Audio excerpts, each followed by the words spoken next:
Hey guys, Rachele here with Amethyst Ascension. If you are new here, welcome. And if you are returning, thank you so much for joining me again.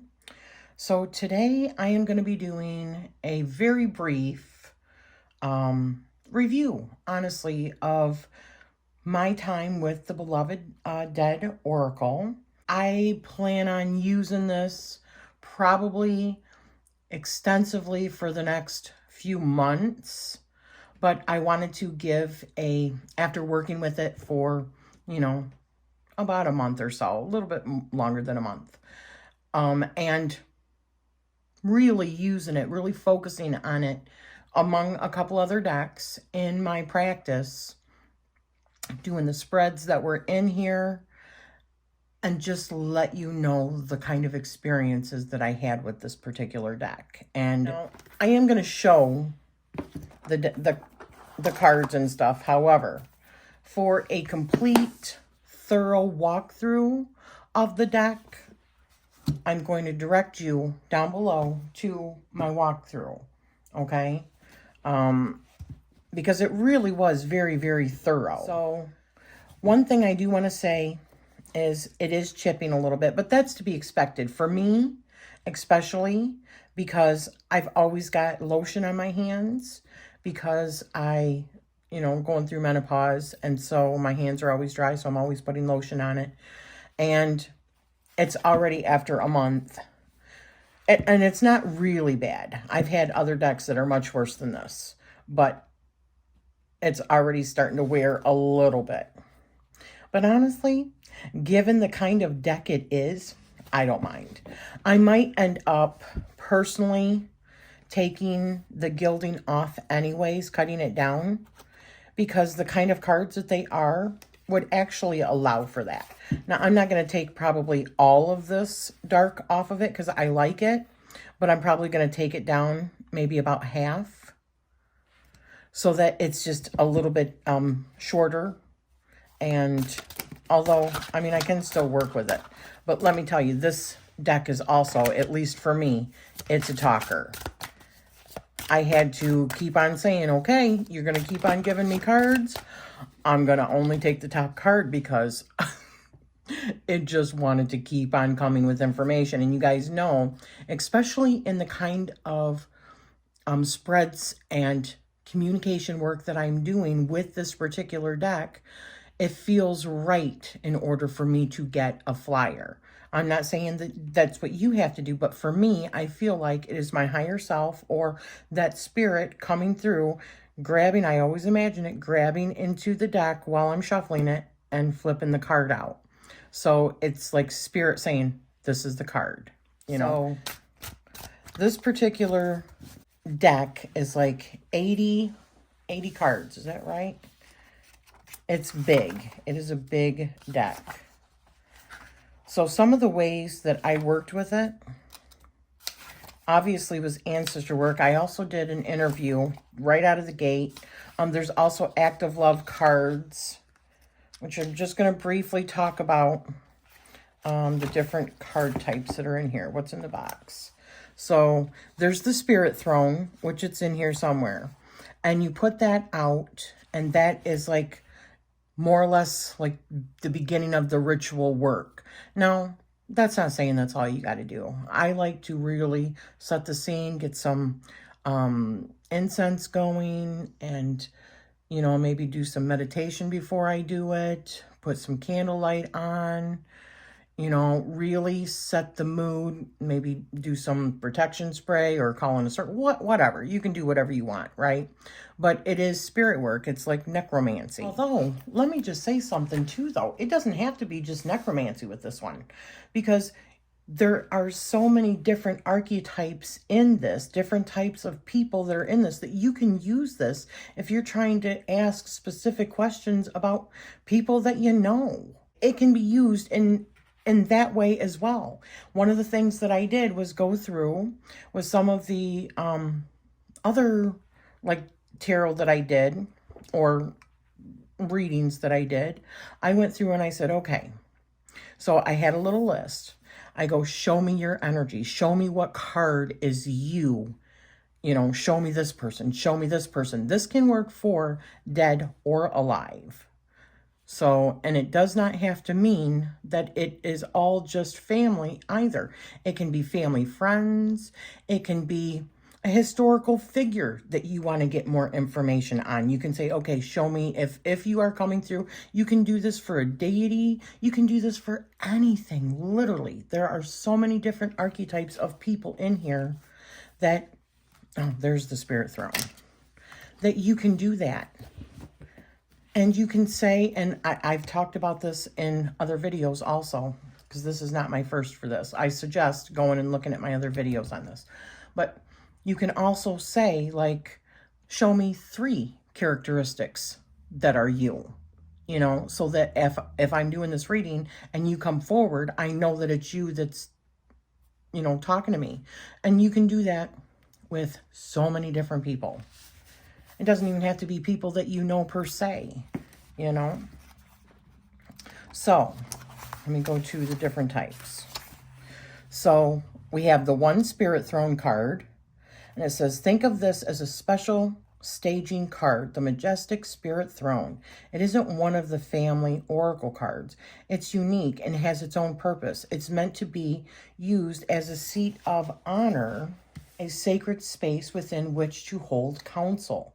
You can use the Spirit Throne card to call upon your ancestors, to invite them for conversations, to connect with a particular spirit, and as a beginning or ending card to open and close ritual work. Now, something else that I want to talk about. I have heard people say that, you know, like for instance, with their skulls, their crystal skulls, that they just are not, they haven't connected yet. They don't know like the names yet.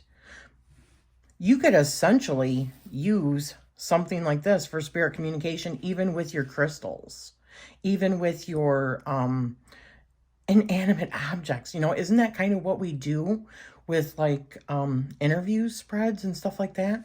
Well, I do believe that they hold spirits. So if you want to know, you could say, okay, show me your characteristics. And from those characteristics, you could also determine whether this skull is male or female if you can't feel it, if you don't know. And those characteristics can help you to determine, almost like whittling it down in order to discover their names. You know, something might ring a bell for you, or you just want to name them based on the kind of characteristics that they have. But I just wanted to show that as well. It can be used in so many different ways. So anyways, let me go back. I keep on getting sidetracked because I just love this deck so much. You can use the Spirit Throne card to call upon your ancestors, to invite them for conversations, to connect with a particular spirit, and as a beginning or ending card to open and close ritual work. Exactly. So I like that. And then there are the active love cards. Yes, there's 10 active love cards. This is one of them. Okay, so here are all of the active love cards. These are not in order. You can do nothing, self-care, forgiveness and faith, be you, yes or no, self-preservation, observation, objectivity, here and now, and as is. And there's whole write-ups for each one of those cards. So you can use it off the cuff, you know, just let your intuition carry you just with what it says there, or there's a whole page that talks about it. And I think it's wonderful. It's not too excessive. It's just the right amount of information. You know, one page. One page.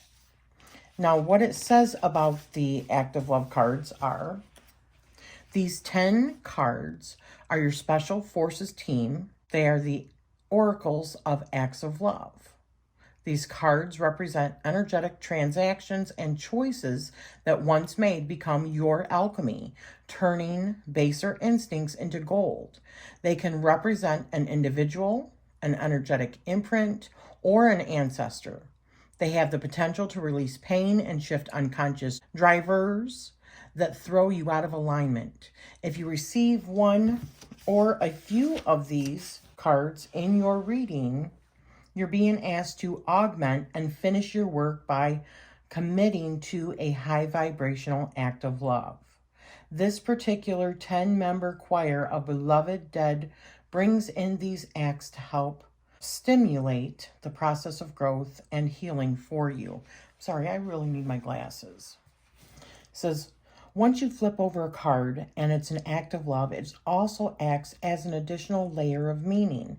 In other words, when you pull another beloved dead oracle card, lay it on top of the act of love. Pay attention to the position in which it's landed.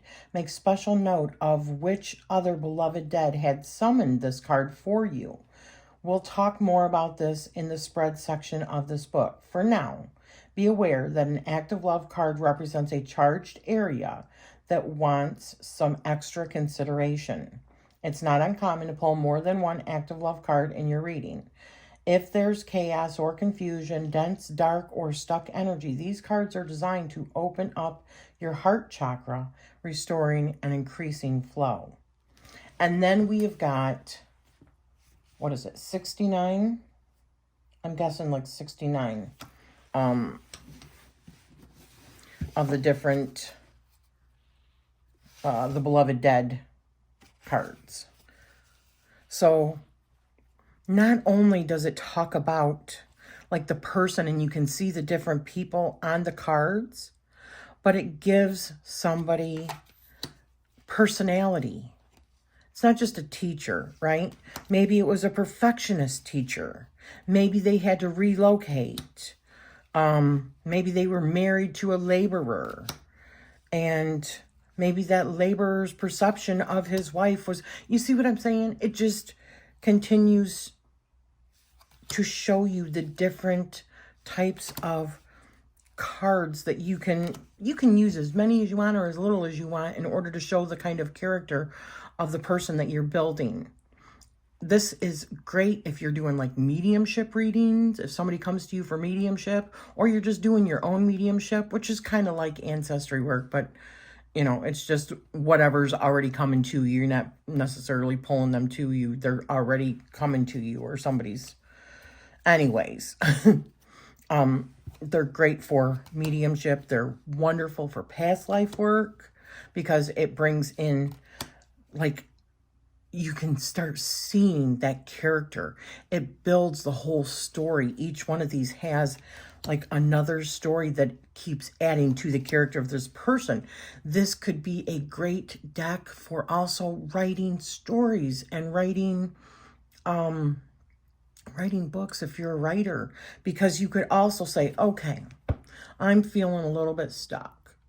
What kind of qualities does this character, you know, and maybe they're not even a main character. Maybe you're just writing somebody in like an aunt or something. What kind of characters are we going to give this one? What kind of characteristics are we going to give this particular person? It is just a wildly versatile deck that can be used in so many ways. Now, the ways that I used it personally, like I said, I did the interview spread right out of the gate. And I did also some dream work with this deck because dream work is important to me as well. So when I feel like it is an actual person coming through, do they have a message? Am I questioning, you know, what person actually came through, what kind of message? Because sometimes you just hear like messages. So it can help with that. The past life stuff, definitely it can help with. Did I do any past life? Yeah, I did use this for a past life. By the way, if you want to see that, I do a full walkthrough and showing all of my spreads and stuff from this deck also in my last October Reflections video. But that was super interesting. I did one of my grandmother, and I know it was my grandmother. And I know that it was her spirit that was coming through. I don't want to get super into detail about it, but let me just put it to you this way.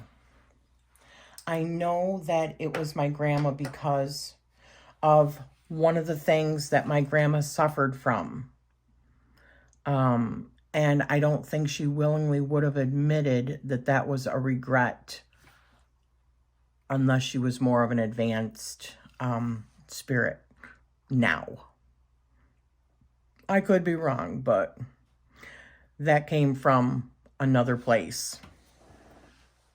I think the actual question was, so the actual question that came up for my grandma was, show me your card in the deck, please.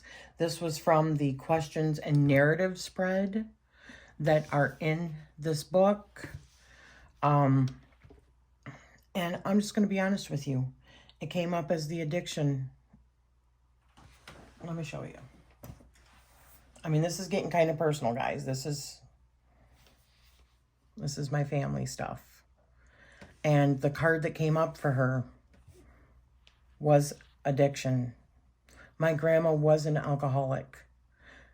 She would not, I mean, she got better later in life, but she suffered with alcoholism after she had her 7 children. And as like my mom and them were growing up, my grandma had those problems. And that's how she identified herself. My grandma was a Leo. She would not have, in her waking time, I honestly don't think that she would have come across as, or that she would have said, I was an alcoholic or I was an addicted person. I think it's because it's showing that on the other side, she has evolved and she was trying to really show one of her shortcomings, right? One of the things that probably was something that she regretted in that life and a characteristic to show. And immediately, as soon as that came up, I knew exactly who it was talking about. Even though it was a male, I knew the problems that she suffered with. And because my grandma comes to me anyways, okay, but in dreams and stuff, but this was while I was awake in this, and then, you know, in this reading, and then some of the other questions from this spread alone were like, what did you learn from your life as my grandmother?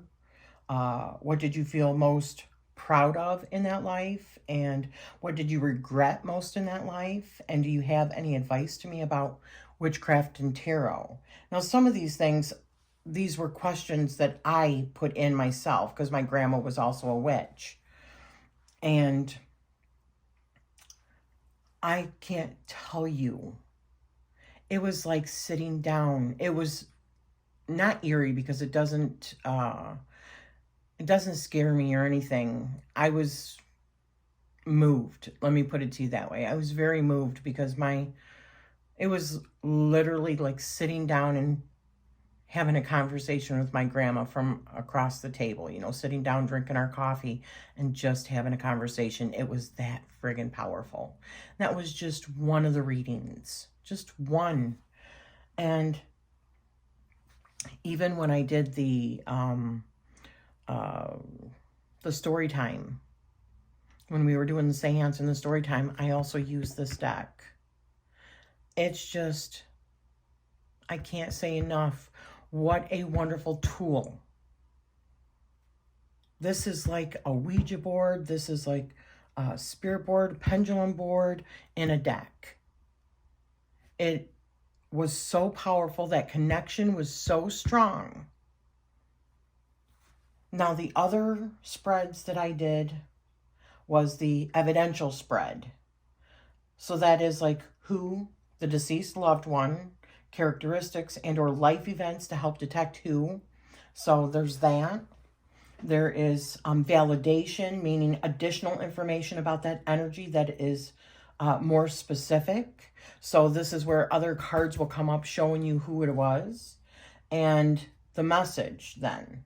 What does this energy trying to communicate to me? What is it trying to communicate to me? Why are they here? And what can you learn from them?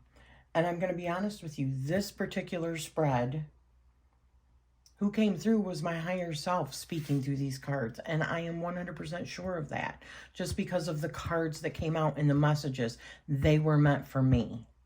From my higher self. I know it because of the amount of tarot spreads that I have done on a lot of these topics that continue to come up until you work through them, kind of thing. You know what I mean? So that was powerful. Then there was the General 3 card, which was the main issue as it wants to be understood. So the heart of the issue. The heart of what drives the narrative forward, because it's just a 3-card spread. So what is at the heart of driving this particular thing forward still in your life? And then what is the outcome based on the first 2 cards? So that was incredibly powerful and healing. And then I did the big Mama Jamba of a spread. And this one is called the Beloved Dead spread. And this one is like, first of all, you're opening up the spirit throne. Then you're seeing your eternal self. Then you're seeing others.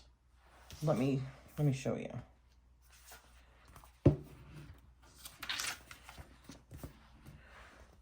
This is the spread. So you are the querent. While this card will often validate the context of the question, it also shows you as an aspect of your personality or the self that you present to others. So this is more or less like showing my representation, okay? It kind of takes you out of it a little bit, makes it more like stepping out and looking at these things objectively, like from a bird's eye view kind of thing. And then the eternal self. The oracle position seeks to clarify a truth about you that's deep down on the soul level. Should this seem like an inauspicious message, don't worry. This oracle only wants to communicate what might be blocking your awareness or connections to your divine nature. And then it goes on to others. The position explores your external environment and how you're connecting with other people. It could also reveal a predisposition to alter core ideals and qualities about yourself, to belong or to be liked. What will people say? How much do you care about what other people think? Expression. Here you get a message about the way that you're vibrating out to other people. And it just goes on and on. It is such a deep reading.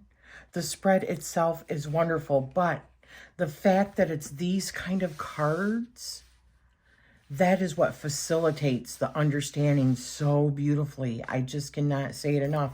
And it's something that you could do. You know, for me, instead of checking in and saying, okay, what's my year ahead spread? Because I'm just not into year ahead spreads. I don't want to know that far in advance, right? It could be like a yearly check-in, like, where am I at? Where am I vibrating? How am I coming across? Am I projecting? What is my eternal soul telling me that I need to work on right now? You know, something that you can actually work with instead of just, in my opinion, instead of working towards something that may or may not come true because it's so far in the future, and so many things can change that. So I like this spread, and I might actually do this at the beginning of every year as like a checkup kind of thing, like, how am I doing? You know, because it talks about your patterns and breakthroughs.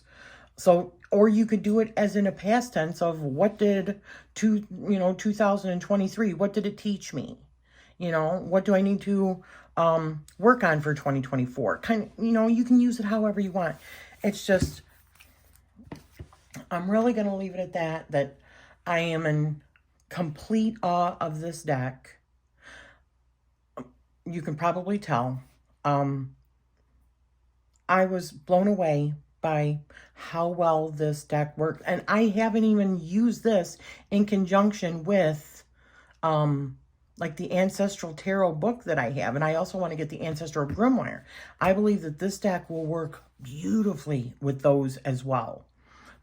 So all I can say is, if you are into past life work, if you are into dream work, if you are into wanting to get a hold of your ancestors, or any kind of spirit work, deity work, higher self work, any of those things, this particular deck is invaluable.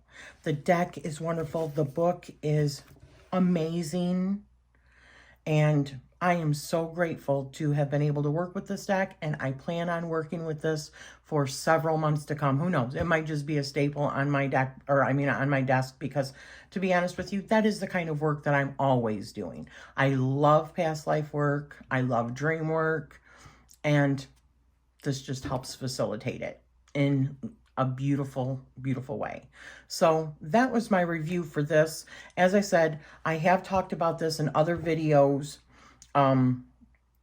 and did a full walkthrough and showed the spreads and everything. So I'm going to be putting a link down below for that, but I highly recommend it. And thank you for spending this time with me. Gorgeous deck.